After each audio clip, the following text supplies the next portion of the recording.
साथियों नमस्कार। दुनिया में विकास करना और विकास के लिए लक्ष्य निर्धारित करना ये सतत चला आ रहा है। ठीक, विकास के लिए जो प्रमुख आयाम हैं जिनकी वजह से हम विकास करते हैं, और कुछ प्रमुख ऐसे आयाम होते हैं जिनकी वजह से विकास कार्य बाधित हो जाते हैं। ठीक है, तो विकास कार्य बाधित ना हो इसके लिए हमने कुछ लक्ष्य निर्धारित किए हैं। तो अंतर्राष्ट्रीय स्तर पर इन लक्ष्यों का निर्धारण का काम जो यूएनओ महासभा के द्वारा किया जाता रहा हमेशा। ठीक है, तो विकास लक्ष्य में बाधक कौन कौन से कैसे हो सकते हैं? आपका भुखमरी, गरीबी, प्राथमिक शिक्षा, लिंग असमानता, जो मृत्यु दर है, पर्यावरण, इन तमाम तथ्य ऐसे हैं जिससे पर्यावरण को, विकास को बाधा पहुंचती है। ठीक है, कहने का तात्पर्य यह है कि विकास ये सतत चलने वाली प्रक्रिया है, लेकिन क्या विकास वर्तमान से ही संबंधित है? यानी हम अपने विकास के लिए अगली पीढ़ी के विकास को बाधित कर दें, अगली पीढ़ी के लिए संभावनाएं खत्म कर दें?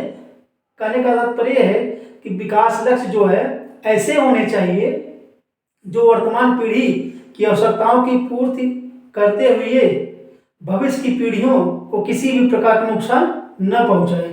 इसको हम बोलते हैं सतत विकास। अब हम बात करते हैं सतत विकास शब्द और सहस्राब्दी विकास लक्ष्य आए कैसे। ठीक है, सबसे पहले हम यहाँ पर चलते हैं। आप देखेंगे पर्यावरण तथा विकास पर विश्व आयोग 1983 के अंतर्गत, ठीक है, बर्टलैंड कमीशन रिपोर्ट 1987 आई। ठीक, अब इस 87 के अंतर्गत क्या हुआ? बर्टलैंड कमीशन के अंतर्गत क्या हुआ? ऐसे परिभाषा दी गई सतत विकास की जो वर्तमान पीढ़ी की आवश्यकताओं की पूर्ति करते हुए और अगली पीढ़ी की आवश्यकताओं के साथ समझौता न करे। ठीक, यानी कि जो है हम विकास करें लेकिन अगली पीढ़ी का नुकसान किसी स्तर पर न करें।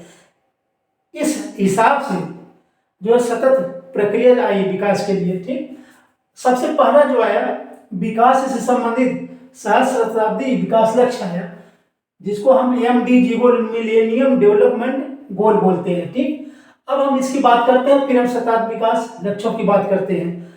और पर ये भी बताएंगे परीक्षा में जो प्रश्न पूछा जाता है वो जलवायु कार्रवाई पर पूछा जाता है, ये भी चर्चा करेंगे हम। तो आइए सबसे पहले हम विकास लक्ष्य में सहस्राब्दी यानी मिलेनियम डेवलपमेंट गोल पर बात करेंगे। ठीक, यूएनओ महासभा द्वारा 2000 में 2015 तक, ठीक है, यानी 2000 में ये बात उठी और 2015 तक के लिए लक्ष्य निर्धारित किए गए। अब कितने लक्ष्य थे? 8 वैश्विक लक्ष्य थे जो हमारे विकास में बाधा है। ठीक, उसे हमको पार पाना है। इस दौरान 22 जो अंतर्राष्ट्रीय संस्थाएं सामने आई और 189 राष्ट्र इस संकल्प को ग्रहण किए, यानी संकल्प लिए। और कौन से 8 लक्ष्य थे जो विकास में बाधक होते थे? ठीक, भुखमरी, गरीबी समाप्त करना। भुखमरी और गरीबी जो पहली बाधा थी मिलेनियम MDG गोल की। ठीक है, दूसरी है प्राथमिक शिक्षा, यानी कि हमारा बुनियादी जो है, जो बुनियादी शिक्षा, प्राथमिक शिक्षा है, वही हमारी जब रीढ़ ही कमजोर हो जाएगी तो हम जो विकास कार्य नहीं कर पाएंगे, यानी हमारी जो है पीढ़ी दर पीढ़ी जो है पिछड़ती चली जाएगी। इसको जो है माना गया। दूसरा क्या है? लिंग समानता एवं महिला सशक्तिकरण। महिलाओं के साथ, घरेलू महिला हो चाहे कामकाजी महिला हो, सबके साथ जो है ये समस्या खत्म करना। ठीक, शिशु मृत्यु दर घटाना। शिशु मृत्यु दर अधिक होना जो है ये पिछड़ेपन का प्रतीक है। आप देखेंगे अफ्रीका महाद्वीप में शिशु मृत्यु दर अधिक है, जन्म दर भी अधिक है, दोनों। ठीक, वहाँ तमाम तरीके की बीमारी फैलती है। शिशु मृत्यु दर को घटाना। दूसरा क्या है? मातृत्व स्वास्थ्य को बढ़ावा देना, जच्चा बच्चा से संबंधित। वर्तमान में जो है चाहे विश्व बैंक संस्था हो चाहे विश्व स्वास्थ्य संगठन हो, सब इस पर कार्य कर रहे हैं। फिर है HIV एड्स, मलेरिया जैसे बीमारियों से छुटकारा मिलना। ठीक है, जो जानलेवा होती हैं इनसे छुटकारा। विश्व स्तरीय बीमारी है, ये नहीं कि यहाँ पर कुछ है तो वहाँ पर कुछ है। ठीक है, ये हर देश में पाई जाती है। और भारत सरकार ने मलेरिया के संबंधित जो लक्ष्य भी निर्धारित कर दिए अपने। पर्यावरण सततता। पर्यावरण सततता मतलब क्या है? आज हम जैसे दिल्ली और बीजिंग जैसे शहरों में देखते हैं तो वहाँ पे धूम्र कोहरा छाया जाता है। ठीक है, वो क्या है? हमारे विकास के लिए बाधक है, स्वास्थ्य के लिए बाधक है। तो पर्यावरण जो है अपन विकास के लिए पर्यावरण को नुकसान नहीं पहुंचाएंगे, ये भी है। फिर है वैश्विक विकास के लिए संबंध स्थापन। वैश्वीकरण, जब वैश्वीकरण आया है सामने, दुनिया के सामने, तो उसका तात्पर्य यही था कि तो सब एक देश दूसरे देश से संबंध स्थापित करो, चाहे अर्थव्यवस्था के क्षेत्र में हो, चाहे सामाजिक हो, चाहे इकोनॉमिक या राजनीतिक कोई भी हो, ठीक है। संबंध स्थापन से होगा क्या, आदान प्रदान की प्रक्रिया आगे बढ़ती है इससे, ठीक है। इससे होगा क्या, तमाम तरह की जो समस्याएं, चाहे स्वास्थ्य संबंधी हो, चाहे किसी भी प्रकार की समस्या हो, सब सॉल्व हो जाएंगी। कहने का तात्पर्य सहस्त्र शताब्दी विकास लक्ष्य जो है 8 लक्ष्य है, यानी इन 8 समस्याओं से समाधान पाना था, ठीक। ये 2015 तक चली। इसके बाद जो है 2012 में एक सतत विकास पर सम्मेलन होता है। कहाँ पे, रियो डी जेनेरियो में सतत विकास पर एक सम्मेलन होता है। रियो डी जेनेरियो माने ब्राजील में, वहां पे सतत विकास सम्मेलन होता है।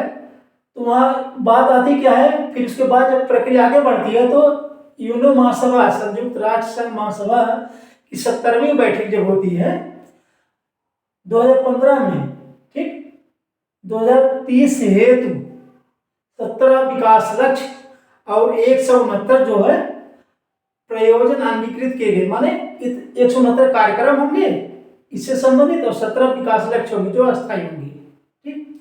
यानी जो है सतत विकास लक्ष्य एसडीजी में 17 लक्ष्य मुख्य रूप से इन्हीं पर कार्य करना था सभी देशों को, ठीक। अब 17 लक्ष्य कौन कौन से थे, आइए बात कर लेते हैं इन 17 लक्ष्यों पर। पहला है गरीबी समाप्ति। ये जो समस्या है पूरी दुनिया में, ठीक, भुखमरी। आप विकासशील देशों में या जो अल्प विकासशील देश है, विकासशील से भी पीछे हैं, वहां पे बहुत बड़ी समस्या बनी हुई है आज भी, ठीक। गरीबी, भुखमरी, इससे होता है क्या, जीवन स्तर, ठीक है, स्वास्थ्य हो, चाहे शिक्षा हो, चाहे रहन सहन हो, मानव विकास की सभी गतिविधियां एकदम ठप रहती है। फिर है स्वास्थ्य जीवन स्तर, वही हमने बता दिया, स्वास्थ्य संबंधित। फिर है गुणवत्तापूर्ण शिक्षा। गुणवत्तापूर्ण शिक्षा का तात्पर्य यह है कि आपको बुनियादी से लेकर के जीवन के अंतिम समय तक ऐसी शिक्षा दी जाए जो जीवन में आने वाली तमाम समस्याओं को सॉल्व कर दे, ठीक। गुणवत्तापूर्ण शिक्षा का तात्पर्य इसी से है। फिर लैंगिक समानता, लैंगिक भेदभाव नहीं होना है। आज दुनिया में कई देशों में ऐसी समस्याएं पाई जाती हैं हर जगह पे, इससे हमको निजात पाना है। फिर है स्वच्छ जल और स्वच्छता पे, ठीक है, जल जीवन मिशन, ठीक है, इस तरह के तमाम जो है जल स्वच्छता पे इस समय अभियान चल रहे हैं, योजनाएं बन रही हैं, तो ये इसी के तहत हो रहा है सब कुछ, ठीक है। और एक देश में नहीं, ज्यादातर देशों में यह प्रक्रिया चल रही है। फिर सस्ती स्वच्छ ऊर्जा, ठीक है, ऊर्जा की आवश्यकता है, और वो भी ऊर्जा कैसी हो, हम जो परंपरागत साधनों से हटते हुए नवाचार करें, ठीक है, ताकि जैसे परंपरागत ऊर्जा ये सीमित भंडार है, ये कभी न कभी तो खत्म हो जाएगा, ठीक। हम नवाचार कुछ ऐसा करें, नवीकृत करें, नवीकरणीय ऊर्जा पर जोर दें, ठीक। वो उससे होगा क्या, वो ऊर्जा सस्ती मिलेगी, वो जो है सतत रहेगी, कंटिन्यू। ये फिर आर्थिक विकास की गतिविधियां जो है वैश्विक विकास से मिलती जुलती हैं। आर्थिक विकास के लिए भी वैश्विक विकास संबंध स्थापन, ये जो इसमें भी काम करता है यहाँ पे। फिर उद्योग नवाचार बुनियादी ढांचा। उद्योग नवाचार का मतलब क्या है, उद्योग परंपरागत उद्योग नहीं, ठीक है, परंपरागत उद्योग नहीं, हम उनमें जो है नवाचार इनोवेट करें कुछ। जब भी नवाचार की बात आती है, बिना वैश्वीकरण के नवाचार आसानी से नहीं हो सकता है, ठीक है। हम देखते कई नवाचारी योजनाएं आती हैं तो किसी न किसी देश में वो पहले चली रहती हैं, ठीक। फिर असमानता की कमी, ये तो भाई जरूरी है। फिर गिरावट, टिकाऊ शहरी सामुदायिक विकास। आज चाहे अमृत शहरी योजना चल रही हो, चाहे राजीव गांधी शहरी योजना, चाहे वाल्मीकि शहरी योजना चल रही हो, कोई भी योजना चल रही है, तो वहां पर भी शहर को छोड़ा नहीं जा सकता। विकास के क्रम में, सतत विकास के क्रम में शहर को हम नहीं छोड़ सकते हैं, तो तमाम तरह की योजनाएं चल रही हैं। फिर जिम्मेदारी के साथ उपभोग उत्पादन हमको जिम्मेदारी के साथ उपभोग करना है, उत्पादन करना दोनों, ठीक, आदान प्रदान की प्रक्रिया। अब जो बात आती है 13वें नंबर पर, 17 हम 12 पढ़ के 13वें तक आ चुके हैं, यही परीक्षा में पूछा जाता है, ध्यान दीजिएगा। जलवायु कार्रवाई, जलवायु कार्रवाई ये सतत विकास लक्ष्य के तहत है। अब ये जो है एमडीजी में पर्यावरण सतर्कता से मिलता जुलता है, ठीक, इसमें भी है और इसमें भी है। भारत में 2008 से ही जलवायु कार्रवाई योजना चल रही है, जिसमें कि 8 जो है योजनाएं चल रही है इस समय एक साथ, ठीक है। जलवायु कार्रवाई योजना, जलवायु परिवर्तन पे कार्रवाई जो है सम्मेलन होता है बराबर किसी न किसी देश में हो रहा है, ठीक। ये जो यही पूछा जाता है, ये सबसे जटिल मुद्दा है, जटिल समस्या है ये जलवायु कार्रवाई, यही 13वां पूछा जाता है। इसको बार बार मैं कर इसको याद कर लीजिए, बीईओ की परीक्षा में भी ये पूछा गया था।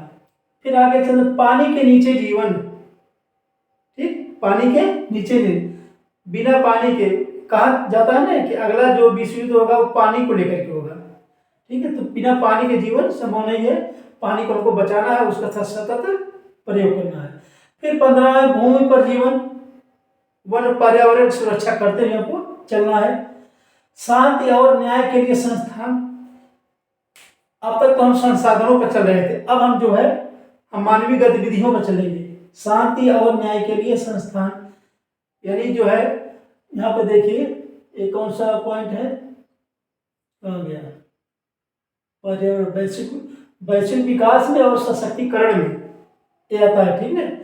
इसके कारण मतलब है कि शांति के लिए अंतर्राष्ट्रीय मंच पर एक सम्मेलन या समझौता जो भी हो, जिससे कि तमाम तरीके के संस्थान शामिल हो और एक दूसरे से कनेक्ट रहें, ठीक, ताकि कहीं पर चाहे सांप्रदायिकता के मुद्दे पर हो चाहे क्षेत्रवाद के मुद्दे पर कोई भी किसी भी प्रकार की समस्या न आए, ठीक है। इसके लिए संस्थान और सरकारें जिम्मेदार होंगी, ठीक।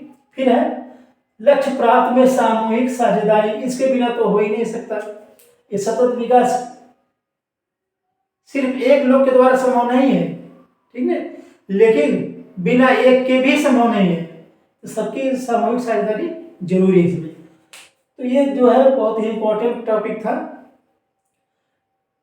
और इसको जो है पसंद आकर शेयर भी कर दिया करिए, ठीक है।